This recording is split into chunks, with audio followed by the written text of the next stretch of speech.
The scream ripped through the night like a chainsaw through pine, jolting James awake in the sagging bed of his childhood room.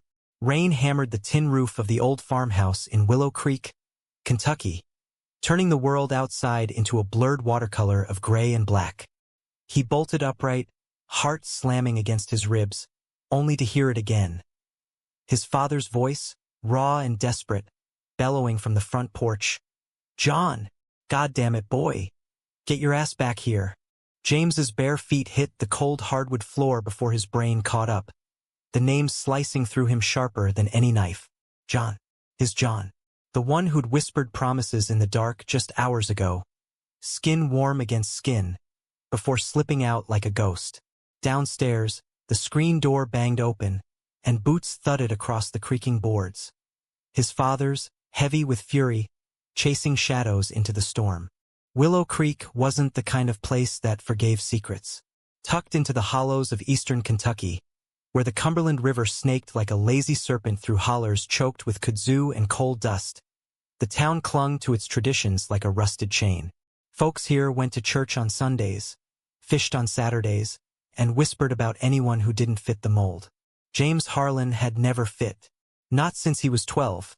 When Tommy Ray Jenkins caught him stealing glances at the high school quarterback during recess and spread the word faster than wildfire through dry grass. "Harlan's boy's a fairy," Tommy had sneered, and the label stuck like tar. By 25, James had learned to wear it quietly. He worked the register at Dale's Feed and Seed, his slim frame hidden under flannel shirts 2 sizes too big, his dark curls tamed under a ball cap. He had a soft jawline that made him look younger than his years, hazel eyes that darted away from confrontation, and a voice that never rose above a murmur. They called him the quiet one. But behind his back, it was the weakling. His daddy, Harlan Sr., a broad-shouldered ex-miner with hands like hams and a temper forged in the pits, had spent years trying to beat the softness out of him.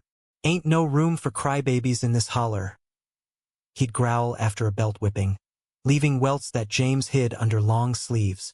But the tears always came anyway, silent and scalding. John Whitaker crashed into James's life like a summer storm, sudden, electric, and impossible to ignore. It was late June, the air thick with humidity and the buzz of cicadas, when John rolled into town on the back of a beat-up Harley, dust kicking up from the gravel lot of Dale's. He was everything Willow Creek idolized. 6'2", built like he'd been carved from oak, with sun-bleached blonde hair falling in waves to his shoulders and blue eyes that sparkled like the river under sunlight.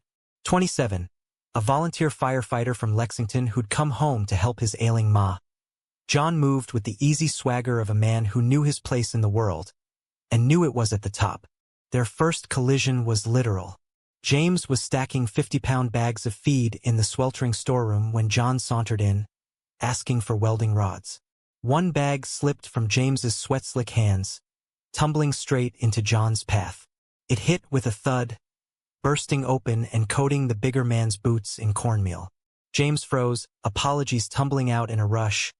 "Oh God, I'm so sorry. Let me clean that up." But John just laughed, a deep rumble that vibrated through the humid air. "Easy there, darlin'. Ain't the end of the world." He crouched down, his calloused fingers brushing James's as they scooped grain together. That touch lingered, a spark, a question, a dare. By closing time, they were sharing a six-pack on the tailgate of John's truck, parked under the weeping willows by the river. The sun dipped low, painting the water in strokes of orange and pink, and John talked about the city lights of Lexington, the rush of adrenaline on a call, the ache of losing his pa to black lung when he was 17. James listened, mesmerized, offering bits of himself in return. The sting of small-town judgments, the way he'd always felt like a shadow in his own skin. When John leaned in, his breath warm with beer and possibility, and pressed his lips to James's, it felt like coming home. That summer blurred into a haze of stolen moments. They'd meet at the old quarry after dark, bodies tangling in the bed of the truck, the stars wheeling overhead like silent witnesses. John's hands were rough from ropes and axes, mapping James's body with a reverence that made him feel seen, truly seen, for the first time. "You're stronger than you know," John would murmur against his neck, fingers tracing the faded scars on James's back. And James believed him in those fevered nights, when the world narrowed to the press of muscle and the salt of sweat. But Willow Creek had eyes everywhere. Whispers started at the diner. "Saw Whitaker's boy with that Harlan kid again. Up to no good, I'd wager." Harlan Sr. heard them first, his face darkening like a thunderhead over beers at the VFW hall. He confronted James one muggy evening in the kitchen, the air thick with the smell of fried okra and unspoken rage. "Heard you've been runnin' with that Whitaker trash. What, you trying to make a fool of this family?" James's mouth went dry, words sticking like burrs. "It's not like that, Dad. He's good to me." The backhand came swift, a crack that echoed off the cabinets. "Good? Ain't nothin' good about a man layin' with another. You're weak, boy. Always have been. And if you don't cut this shit out, you'll drag us all down." James fled to the river that night, rocks digging into his palms as he knelt by the water's edge, sobs racking his frame. John found him there at dawn, wrapping him in a wool blanket and holding him until the tears ebbed. "We can leave," John said fiercely, his jaw set. "Head west, start over in California. Be whoever the hell we want." James wanted to believe it, traced the line of John's collarbone with trembling fingers. But doubt coiled in his gut like river mud. John, with his roots deep in this soil, his ma needing him. James, the fragile thread holding his own fractured family together. "Someday," he whispered. Someday became their mantra, a fragile bridge over the chasm of fear. Fall crept in on crisp winds, leaves turning the hollows to flame.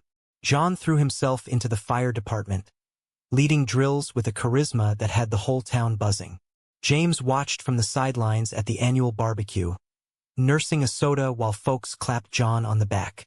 "That boy's a hero waitin' to happen," Mayor Ellis drawled, and James's chest swelled with pride and a pang of envy.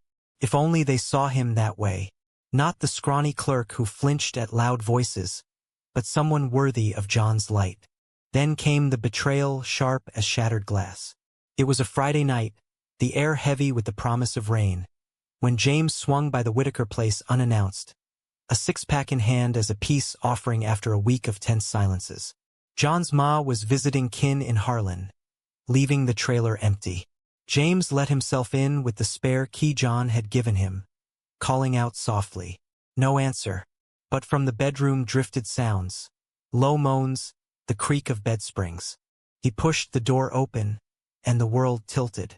John, bare-chested and flushed, tangled in the sheets with Tommy Ray Jenkins, the same Tommy who'd tormented him as a kid, now a burly deputy with a sheriff's star pinned to his belt on off hours. They froze, John's eyes widening in horror. "James, wait." But James was already turning, the beer slipping from his fingers to shatter on the threshold. The pieces cut his ankle as he ran, blood mixing with tears, the storm breaking overhead like divine judgment. He didn't stop until he reached the river, collapsing on the bank where they'd first kissed. The water roared past, swollen from upstream rains, indifferent to his unraveling. Hours passed in a numb blur, the cold seeping into his bones. When his phone buzzed, John's name flashing, he hurled it into the current, watching it sink like his trust. Weak, they called him, and maybe they were right, because loving John had cracked him open, and now the pieces wouldn't fit back together. Dawn broke gray and unforgiving. James dragged himself home, the cut on his ankle throbbing, his daddy's truck already rumbling in the drive. Harlan Sr. took one look at him, disheveled, hollow-eyed, and shook his head. "Told you that boy'd ruin you." James didn't argue. He showered off the night, bandaged the wound, and went to work, stacking feed bags like nothing had shattered. But inside, a quiet fury simmered, hardening the soft edges he'd always hated. John tried to explain in frantic texts James never read, showing up at the store with wild eyes and flowers wilted from the drive. "It was a mistake, baby. Tommy cornered me after the game, talking shit about us, and I panicked. Proved I wasn't what they said." James met his gaze steadily for the first time, voice even. "You did. And now we're done. He turned away, the bell above the door jingling like a death knell as John left. Weeks bled into November, the hollows stripping bare under frost-kissed skies.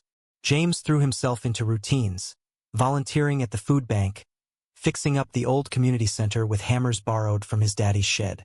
The work blistered his hands, but it steadied him, each nail driven a small rebellion against the weakness they'd named him. Folks noticed the change. "Harlan's boy got some grit after all," they'd mutter. But James didn't care for their approval. He was building something for himself, brick by quiet brick. Then the rains came, relentless, biblical. The Cumberland swelled, tributaries bursting their banks, turning backroads to rivers. Evacuations started on the third day, sirens wailing through the night. John was everywhere, directing traffic in his turnout gear, his face streaked with mud and resolve. James saw him from afar, directing families to higher ground, and felt the old ache twist like a knife. On the fourth night, as thunder rattled the windows, the call came that would break the town wide open. A flash flood had swallowed the low-lying trailer park on the river's bend.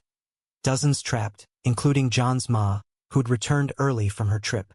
The water rose fast, a wall of brown fury carrying away porches and dreams.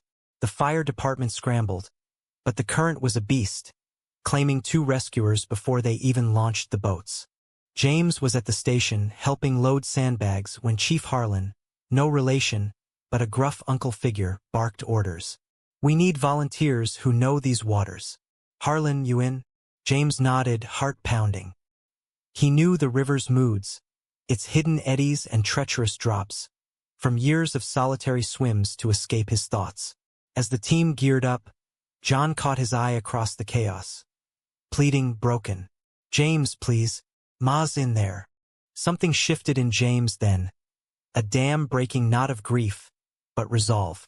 He strapped on a life vest, grabbed a rope, and stepped into the downpour. "Let's go," he said, voice cutting through the roar like steel. The storm was a living thing, furious and primal, as the rescue boat cut through the churning Cumberland like a knife through flesh. James gripped the gunwale, spray stinging his face, the outboard motor's growl barely audible over the wind's howl. Beside him, John manned the throttle, his knuckles white on the lever, eyes fixed on the black maw of the flood ahead. The rest of the crew, for hardened volunteers, including burly Zeke from the mill and wiry Lena, the only woman on the department, huddled low, flashlights piercing the gloom like defiant stars. No one spoke much. Words felt futile against the river's rage. Willow Creek's trailer park, a cluster of rusted single-wides on stilts that had seemed sturdy enough in dry spells, now bobbed like corks in a maelstrom. Porch lights flickered through sheets of rain, SOS signals from the desperate. Radios crackled with updates. "Unit 2, we've got 3 souls on the roof of 14B. Kids, looks like." But the water was rising faster than hope, sweeping away what little solid ground remained. James's mind raced, cataloging the bends he knew by heart.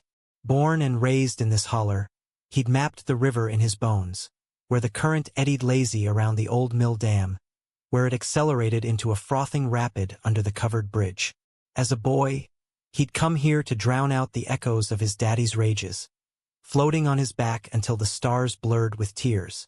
Now that intimate knowledge was their edge.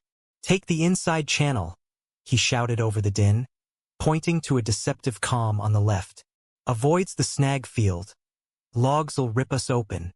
John glanced at him, surprise flickering in those blue eyes, then nodded sharply. "You heard the man. Inside channel it is." No hesitation, no question of James's place here. It was the first crack in the wall between them since the betrayal, a sliver of the trust they'd lost. The boat veered, slicing through the deceptive stillness, and for a moment, James felt it. The old rhythm, John and him against the world. They hit the park first, engines cutting as they nosed toward a sagging double-wide where an elderly couple clung to the awning. Mr. and Mrs. Greeley, churchgoers who'd slipped James extra cookies at bake sales despite the whispers. The woman screamed as a wave sloshed over the rail, her husband holding her tight. Zeke tossed the line, true as an arrow, and they hauled them aboard one by one, blankets wrapping frail shoulders. "Bless you, boys," Mr. Greeley rasped, water dripping from his beard. James just squeezed his arm, the gesture saying what words couldn't. But the river didn't yield easily. As they pushed toward the heart of the park, a child's cry pierced the chaos. From a trailer half-submerged, its roof buckling under the weight. "Papa! Help!" Lena spotlighted it. A little girl, no more than 6, perched on the peak with her father, both soaked and shivering. The structure groaned, aluminum siding peeling like skin. John gunned the motor, but a rogue current spun them broadside, slamming the hull against a floating propane tank. Metal screeched. The boat listed. "Brace!" James yelled, lunging for the girl as John stabilized. He leaped across the gap. 5 feet of roiling water, rope coiled around his waist, Zeke paying it out. His boots skidded on the slick shingles, but he caught her wrist, pulling her into his arms as the trailer shuddered. "I've got you, sweetheart. Daddy next." The father scrambled after, terror etching lines into his face. They made the jump back just as the roof caved, sucking the wreckage under in a vortex of foam. Back in the boat, the girl buried her face in James's chest, her small body racked with sobs. He rocked her gently, murmuring nonsense about fireflies and sunny days, his own pulse thundering. John met his gaze over her head, something raw and unspoken passing between them. Gratitude, maybe, or regret. "Good call on the channel," John said quietly, as they handed off the family to the waiting ambulance on higher ground. James shrugged. The weight of the rope burns on his palms a small price. Just knowin' the water. The night wore on, a blur of faces and floods. They pulled 8 more from perches and rooftops. The widowed librarian who'd lost her cats, the teenage siblings who'd lashed themselves to a tree, the old vet from Nam muttering prayers as they dragged him clear. Each rescue chipped away at James's reserves, muscles screaming, lungs burning from the cold spray. But he pushed on, directing the crew with a calm authority that surprised even him. "Flank left, current's weaker there," he'd say, or "watch the undertow. It'll suck you under like quicksand." The team listened, their initial skepticism melting into respect. Lena clapped his shoulder after the 6th pull. "Didn't know you had this in you, Harlan." Dawn crept in reluctant, the storm easing to a sullen drizzle. But the worst was ahead. John's ma. Her trailer sat at the park's edge, teetering on a crumbling embankment, the river gnawing at its foundation like a starved dog.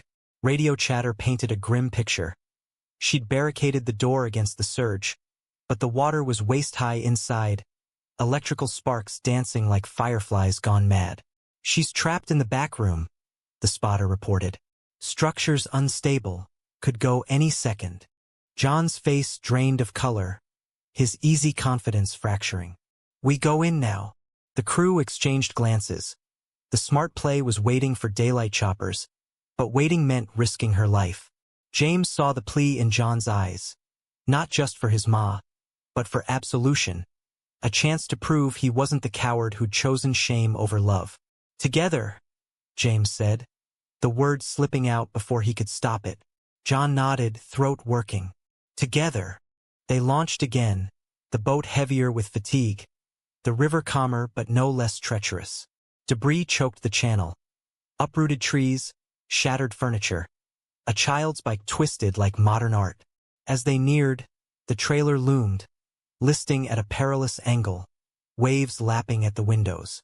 A faint pounding echoed from within, fists on drywall, a Morse code of desperation. John tied off the boat to a protruding beam, the wood splintering under the strain. "I'll go first. Get the door." But James grabbed his arm, voice low and fierce. "No. You know your ma. Talk her through it. I'll cut the breach." It was a role reversal, the weak one taking lead, and John hesitated only a beat before acquiescing. "Be careful." James shouldered the axe, its weight familiar from months of community repairs. He swung at the back wall, fiberglass shattering under the blade, water exploding out in a geyser that nearly bowled him over. "Mrs. Whitaker." It's James, hold on. Her voice came muffled, hoarse. James? Lord? Child? Get me out. He hacked wider, shards raining down, ignoring the sting of cuts on his arms. John braced the boat, shouting encouragements. Almost there, Ma. Just a little more. She emerged like a drowned wraith. 62 and frail, gray hair plastered to her scalp, but eyes fierce as her son's. John pulled her aboard, wrapping her in his jacket, tears carving tracks through the grime on his cheeks. You safe, Ma. You safe. She clutched his hand, then reached for James. Heard the lies about you too. Don't you believe him? You're both strong as this damn river. They ferried her to the dock, medics swarming, oxygen masks sealing over her protests. John lingered, watching them wheel her away, then turned to James. The crew busied themselves elsewhere, giving space. I don't deserve this, John said, voice cracking. After what I did. Tommy was pressure, yeah, but I let it happen. Scared of losing everything here. James leaned against the railing, exhaustion settling like lead. The betrayal still burned, a coal in his chest, but seeing John raw like this vulnerable human softened the edges. You almost lost her tonight. And me. That's the real weakness, John. Running from who you are. He paused, the river murmuring below. But I get it. This town's a cage. John stepped closer, close enough to touch but not. Come with me to the hospital? Just talk. James searched his face, the old pull warring with the scar tissue. Yeah, but no promises. As they loaded into the department SUV, sirens fading in the distance, Willow Creek stirred awake. Word spread like dawn light. The flood's toll, 2 dead, scores displaced, but miracles too. And at the center, not just John the Golden Boy, but James Harlan, the quiet one who'd led the charge. For the first time, the whispers shifted, carrying a note of wonder. At the ER, under fluorescent buzz, Mrs. Whitaker gripped James's hand as IVs dripped life back into her veins. You saved me, son. Don't let fools tell you otherwise. John hovered, silent, the weight of unspoken apologies heavy between them. James stayed until she slept, then slipped out into the parking lot, where John waited by the truck. They drove in silence through the gray morning, the radio crackling with cleanup reports. When they pulled up to James's farmhouse, the engine ticking cool, John finally spoke. I love you. Always have. That night. It don't excuse it, but it wasn't about you. It was me hating the parts of myself they drilled into me. James stared out at the sodden fields, the truth settling like silt. Love ain't enough if it's poisoned by fear. We gotta choose, John. Us or this place. He got out, door slamming soft, leaving John with the engine's hum and the ghost of what they'd been. The days that followed were a fragile truce. The town rallied. Potlucks in the high school gym, chainsaws buzzing through felled oaks, insurance adjusters descending like locusts. James became the quiet hero, folks slapping his back at the diner, buying his coffee. Heard you hauled half the park out single-handed, Dale said, pride in his gravel voice. Even his daddy grunted approval over supper, fork pausing mid-bite. Did good, boy. Real good. But the nights were harder.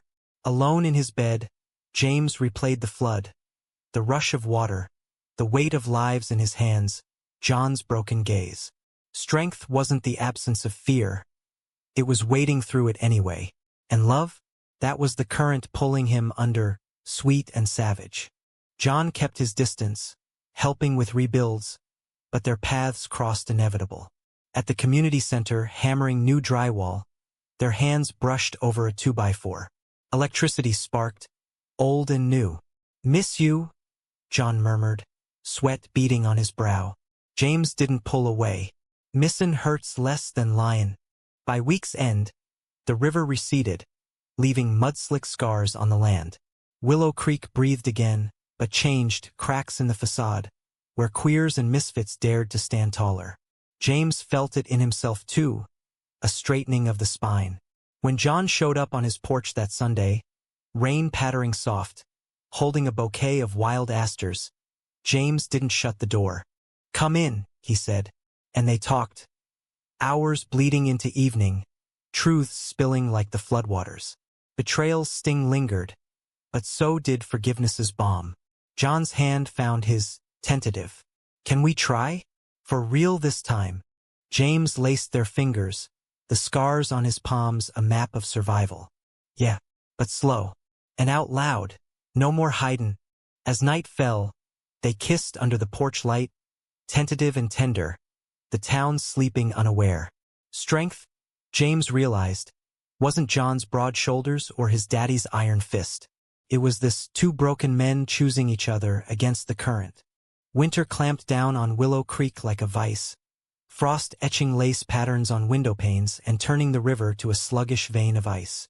The flood's aftermath lingered in warped floorboards and empty lots where trailers once stood, but the town rebuilt with the stubborn grit of Appalachia. Neighbors hauling lumber, church ladies quilting blankets for the displaced. James threw himself into it, his days a rhythm of sawdust and sweat, evenings spent poring over grant applications for a new community flood wall. The work filled the hollows in him, but nights brought dreams. John's body arching under him, the river's roar drowning out pleas for mercy. Their reconciliation was a tentative bridge, planks laid one careful step at a time. John moved slower than molasses, respecting James's boundaries. No crashing through doors, no assuming forgiveness was a blank check. They'd meet for coffee at the diner, knees brushing under formica tables, talking around the edges of their hurt. "Remember that quarry?" John would say, voice low, stirring sugar into black brew. "Felt like the world was ours." James would nod, the memory a warm coal against the chill. "It was, till it wasn't." Intimacy crept back in whispers. A hand on the small of the back during a volunteer shift. A stolen kiss in John's truck, parked at the old swimming hole, the windows fogging with their breath. But doubt shadowed every touch. Tommy Ray's specter, lurking in James's mind like a bad moon. One night, after a tense town hall where the deputy had eyed them both with a smirk, James pulled away mid-embrace. "What if you choose easy again? When the town's breathin' down your neck?" John's face crumpled, but he didn't deflect. "Then I'd lose the best part of me. You taught me that out there on the water, bein' strong ain't about muscles. It's about facin' the storm." He cupped James's face, thumbs brushing cheeks. "I choose you, every damn time." The town watched, tongues wagging softer now. The flood had rewritten scripts. James wasn't just the ferry clerk anymore. He was the man who'd braved the rapids, saving lives with a rope and resolve. Stories grew legs, embellished, sure, but rooted in truth. At the annual holiday fair, under strings of chili pepper lights, Mayor Ellis pulled James aside. "Heard you're datin' Whitaker. Good on ya. Town needs more fellas like you too, keepin' us afloat." It was progress, fragile as new ice, but James felt the thaw. Harlan Sr. was the holdout. Supper that Christmas Eve was a minefield, the table laden with ham and cornbread, tension thick as gravy. His daddy had mellowed some since the rescue, offered a gruff "proud of ya" over the flood wall plans, but old wounds festered. When John dropped James off, his truck idling in the drive, Harlan Sr. stepped out onto the porch, shotgun propped casual against the rail. "Heard the talk. You bringin' shame on this house again." James's stomach knotted, but he held ground, flannel shirt untucked against the cold. "Ain't shame, Dad. It's love. Same as you and Mom had." The old man's eyes narrowed, knuckles whitening on the stock. "Love? That's sin, boy. Bible says." James cut him off, voice steady for the first time. "Bible says a lot, but it don't say nothin' about savin' lives in a flood, or buildin' walls to protect your own." Silence stretched, brittle. Then Harlan Sr. spat into the dirt. "Get inside for you freeze." No concession, but no explosion either. A crack in the armor. John's ma, recovered and fierce, became their anchor. Over tea in her rebuilt bungalow, cozy now with floodproof skirting, she'd squeeze James's knee. "That boy's stubborn as a mule, but you're the heart keepin' him straight. Don't let him forget." Her acceptance was a bomb, stories of John's childhood mischief lightening the load. Always rescuing strays, puppies, birds, you name it. Fits, don't it? Spring unfurled green and tentative, dogwoods blooming pink against the hills. James and John's bond deepened in the quiet ways. Lazy Sundays fishing the calmer stretches, John's head in James's lap as they read dog-eared paperbacks on the porch. Sex came back fierce and healing. Bodies rediscovering trust in the dark. John's whispers a litany of sorry and mine, but shadows loomed. Tommy Ray hadn't vanished. As deputy, he patrolled with a vengeance, pulling John over for routine checks. His radio crackling with veiled threats. Careful, Whitaker. Town's got eyes. The breaking point brewed in April, when the first real rain since the flood swelled the river anew. Sirens wailed at midnight, another evacuation, less dire, but a reminder. James and John were on the response team, coordinating from the station, when Tommy sauntered in, badge glinting under the fluorescence. Whitaker, Ellis wants you on traffic detail. Harlan, stay put. Clerk like you ain't needed out there. The jab landed, but James ignored it, focusing on maps.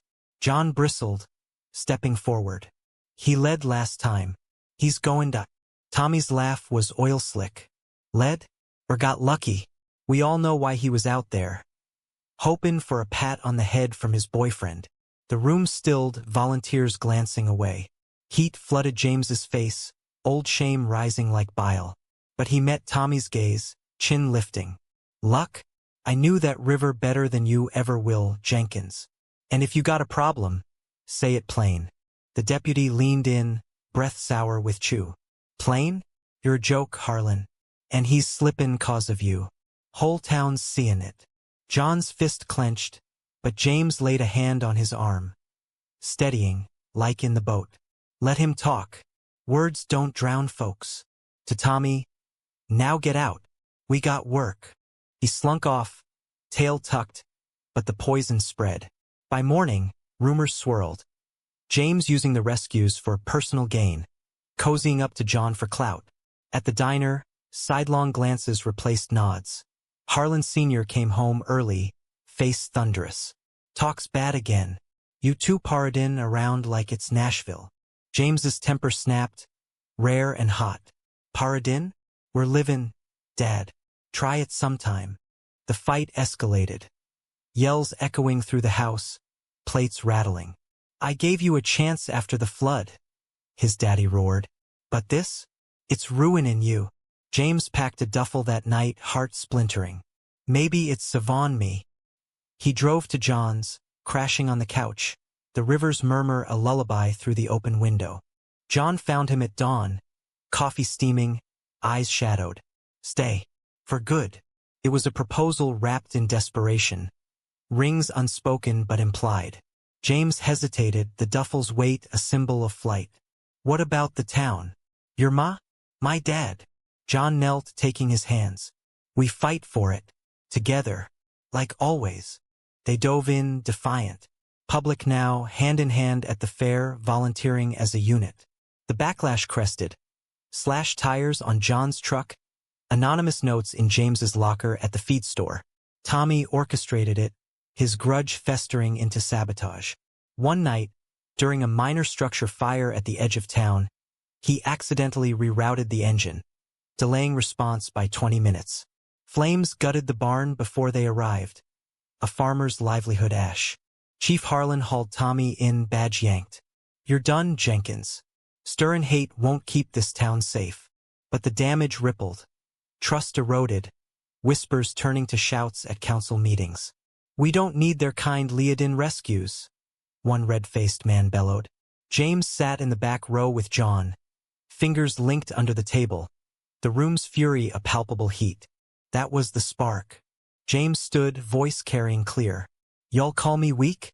Maybe I hid my heart till it near broke. But that flood?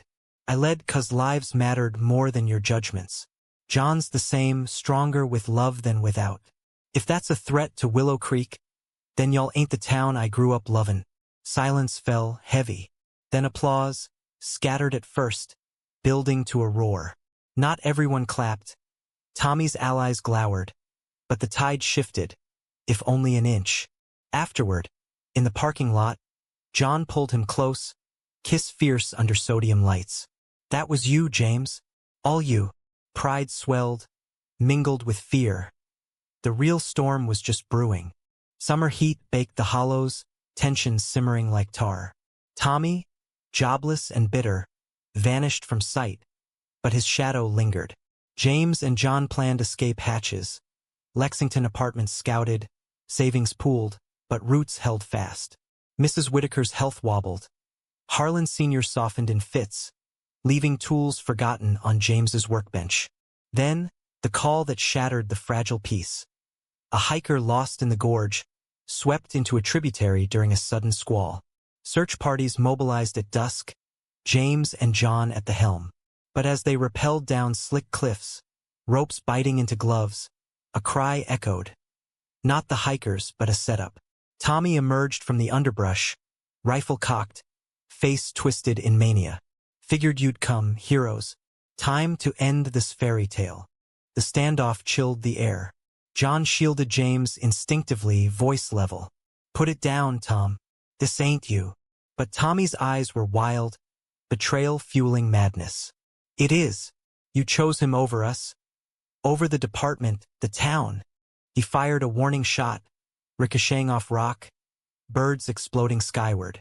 James's mind raced, the gorge's layout, escape routes, the team's position above. John, the ledge, flank him. It was instinct, partnership honed in floods. John moved, silent as smoke, while James talked, voice steady. You hate us? Fine. But this river's taken enough. Don't be its next ghost. Tommy wavered, barrel dipping. That's when John struck. Tackle low and sure, wrestling the gun away. They grappled, grunts echoing, until Zeke and Lena crested the ridge, cuffs snapping on.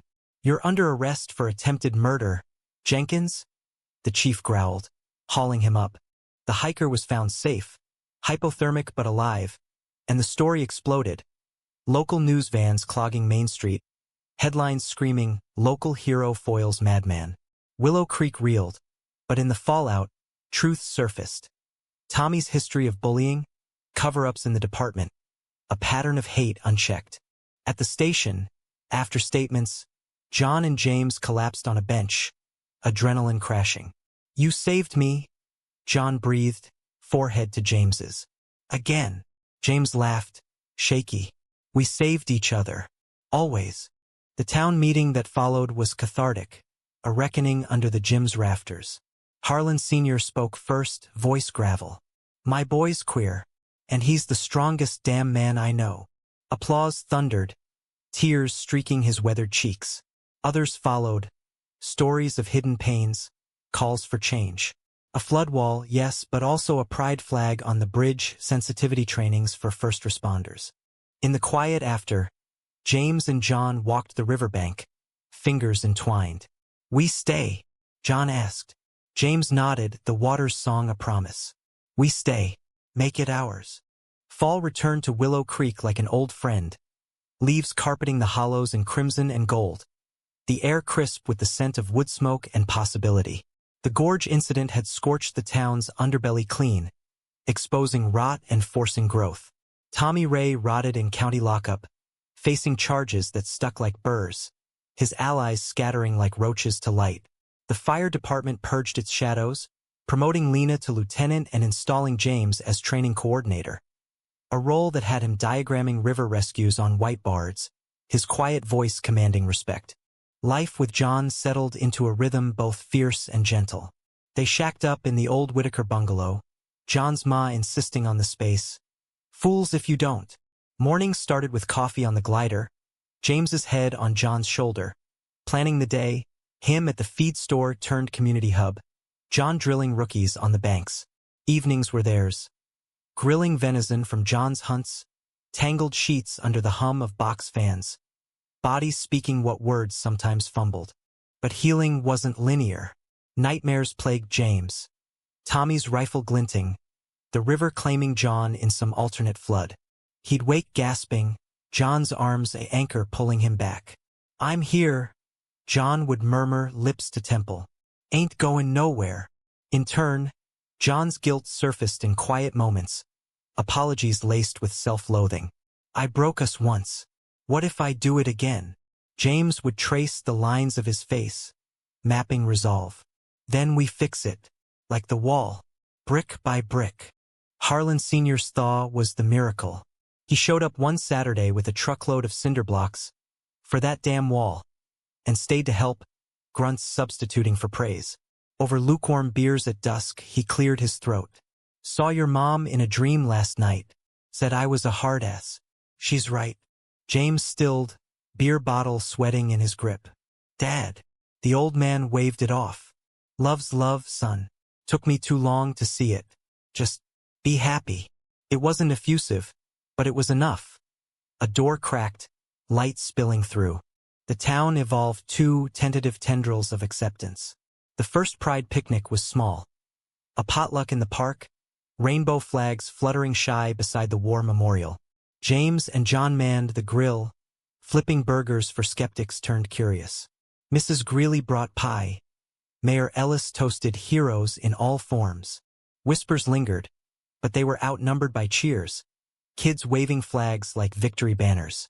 Yet conflict brewed beyond the hollows. Lexington reporters sniffed around, hungry for the gay heroes of Kentucky angle, turning their story into clickbait.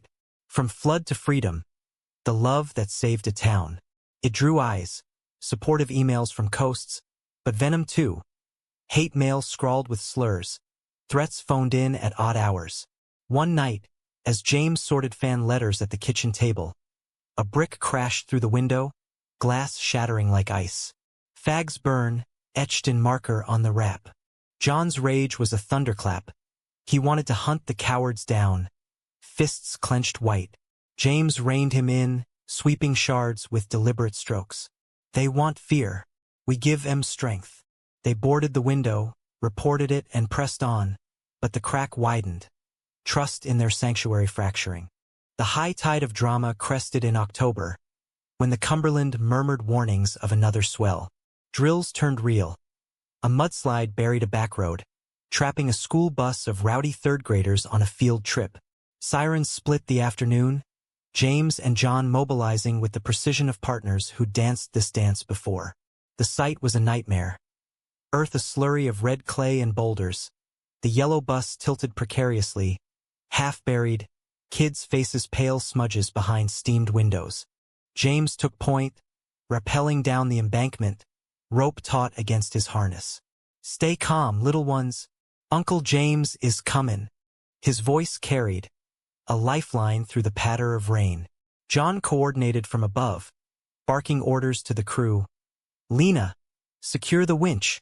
Zeke, brace that slope. One by one, they extracted the kids, tiny hands clutching collars, teachers herding them to safety. A boy with freckles clung to James's neck, sobbing. Thought we was goners. James hugged him tight. Not on my watch. But the slide shifted mid-rescue, a rumble like distant thunder. The bus groaned, tilting further, pinning the driver's leg. Can't move, she screamed, pain etching her features. James wedged in, ignoring the grind of gravel on his knees. Breathe, Miss Clara. We're getting you out. John dropped beside him, pry bar in hand, their eyes locking in that wordless sync. Together, they levered the debris muscle and will against the mountain's weight. It budged, inch by agonizing inch, until she slid free, leg mangled but life intact. Cheers erupted from the ridge as medevac choppers thwopped overhead. James and John emerged caked in mud, hauling gear, the crew mobbing them with backslaps. But victory soured quick. Waiting at the command post was Harlan Sr., face ashen, truck idling. Your ma's gone, boy. Heart gave out this mornin'. Heard about the bus on the radio, knew you'd be here. The world grayed. James staggered, John's arm the only solid thing. His daddy, stoic, unyielding, pulled him into a bear hug, the first in memory. She was proud, said so herself. Sobs tore from James, raw and unashamed, John holding them both as rain washed the mud away. The funeral was a hollow affair under weeping skies, the church packed with hollow dwellers who'd whispered once but mourned now. Harlan Sr. spoke of her fire, her quiet rebellions, baking pies for those boys at the station, defending James to gossips. "She taught me late," he said, voice breaking. "Love wins. Always." Afterward, at the graveside, he clasped James's shoulder. "Stay close, son. World's better with you in it." Grief hollowed James for weeks, a fog that muted colors. John was steadfast. Soup simmered, walks along the river, space when needed. "She saw you," he'd say, tracing James's knuckles. "The man you are." One night, curled by the fire, James surfaced enough to ask, "What if we lose more? To this place, to hate?" John pulled him closer. "Then we grieve. And keep buildin'." Thanksgiving brought a fragile mending. The town hosted a community feast in the new rec center, James's flood wall project, funded and standing proud. Tables groaned under turkey and fixings, laughter echoing off beams he'd helped raise. Harlan Sr. sat between them, carving the bird with unsteady hands, toasting to family, blood and chosen. Eyes met across the table, John's foot nudging James's undercloth, a promise in the press. But betrayal's echo lingered, not from John, but the town's undercurrent. A leaked email chain surfaced, old guard councilmen plotting to clean house at the department, ousting agitators like James and John. It blew up on social media, hashtags trending, Save Willow Creek Heroes.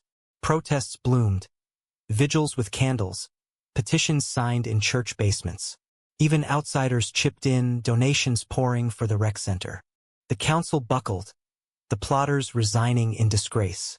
Victory tasted bittersweet, a reminder that progress was a river, ever flowing, ever eroding. James addressed the crowd at the rec center's ribbon cutting, voice amplified but heart bare. "This wall ain't just for floods. It's for holding back the hate that tries to wash us away. We stand together or we fall apart." Cheers rose, John's hand finding his in the throng, their kiss a seal under the autumn sun.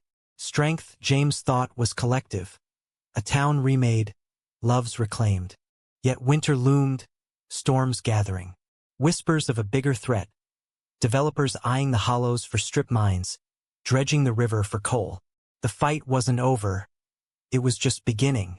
Winter's grip tightened on Willow Creek, snow dusting the hills like powdered sugar on cornbread, the Cumberland freezing in frilled edges along the banks. The rec center stood as a beacon, its walls echoing with holiday choruses and youth basketball games.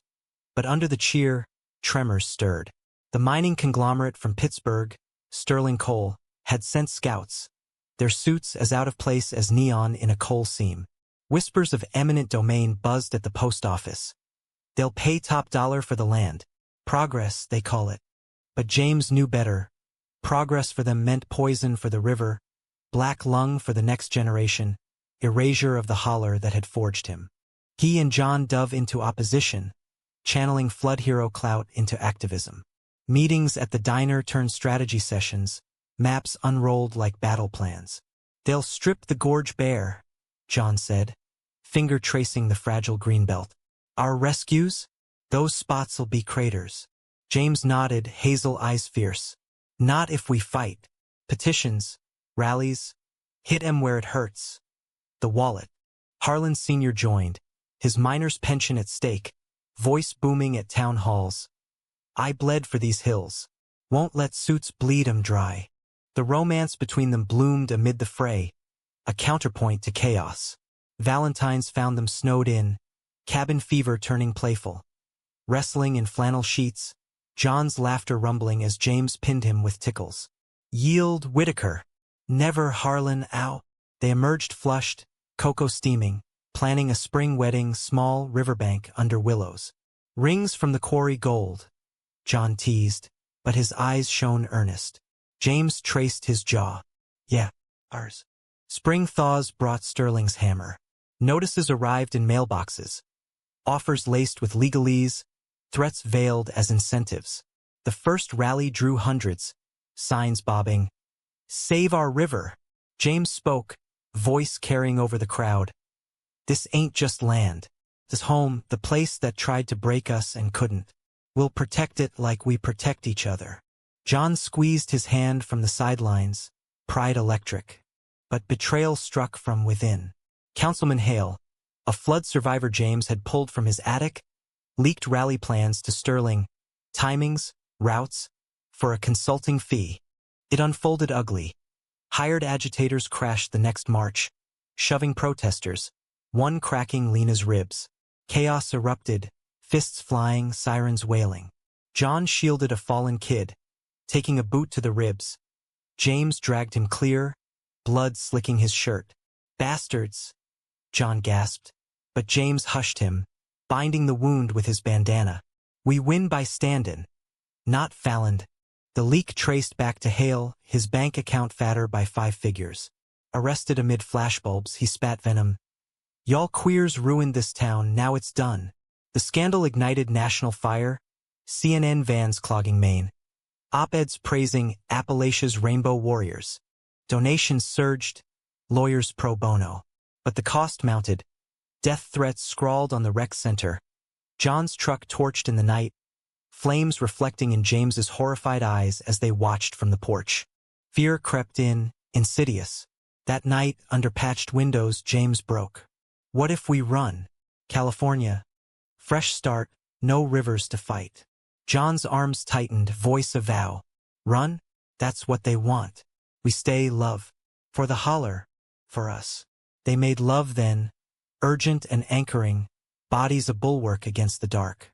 Summer scorched the hills, the rally circuit a marathon.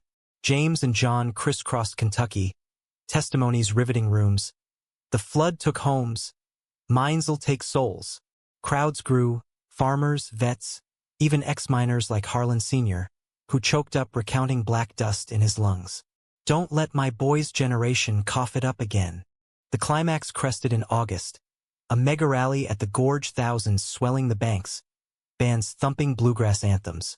Sterling's CEO helicoptered in, slick as oil, touting jobs and prosperity. Booze drowned him. Then James took the stage, John at his side, the river murmuring approbation. "They call this progress? This plunder. We faced floods, fires, fools with guns. This we stop cold." He detailed the science. Toxins leaching into aquifers, habitats gutted, voice rising like the current. "Willow Creek ain't for sale. It's ours. To love, to fight for, to leave better." The roar shook the earth. Chants building. "Hell no, coal go." Sterling folded days later. Stock dip, PR nightmare. Pulling permits amid lawsuits. Victory bonfires lit the hollows that night. Fiddles wailing, beers clinking. Harlan Sr. pulled James into a hug, whiskey on his breath. "Your mod be dancin'. Damn proud." John proposed under the stars, on one knee in the grass. A simple band of river-smoothed quartz. "Marry me, James. Make this forever." Tears blurred the yes, their kiss sealing it amid cheers. Fall wedding was magic. Willows arching like cathedral. The town in rainbow ties and dresses. Mrs. Whitaker officiated, voice quavering. "In sickness, flood, or minefield, love endures." Vows exchanged. Rings sliding home. Harlan Sr. toasting with tears. To strength, in all its forms. Winter came gentle that year, snow blanketing a healed land. James and John honeymooned in the holler, cabin by the river, no farther.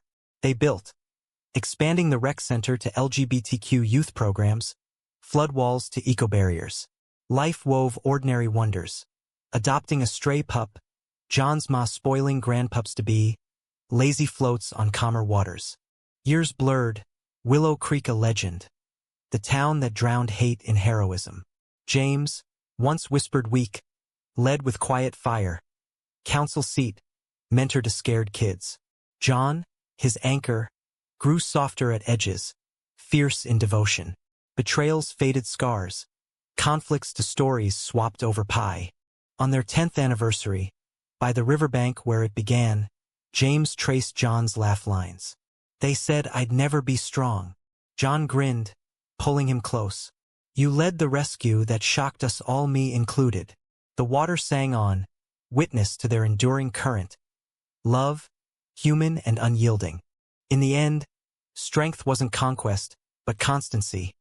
Two men, hand in hand, remaking the world one bend at a time. Willow Creek flowed on, deeper for their depths.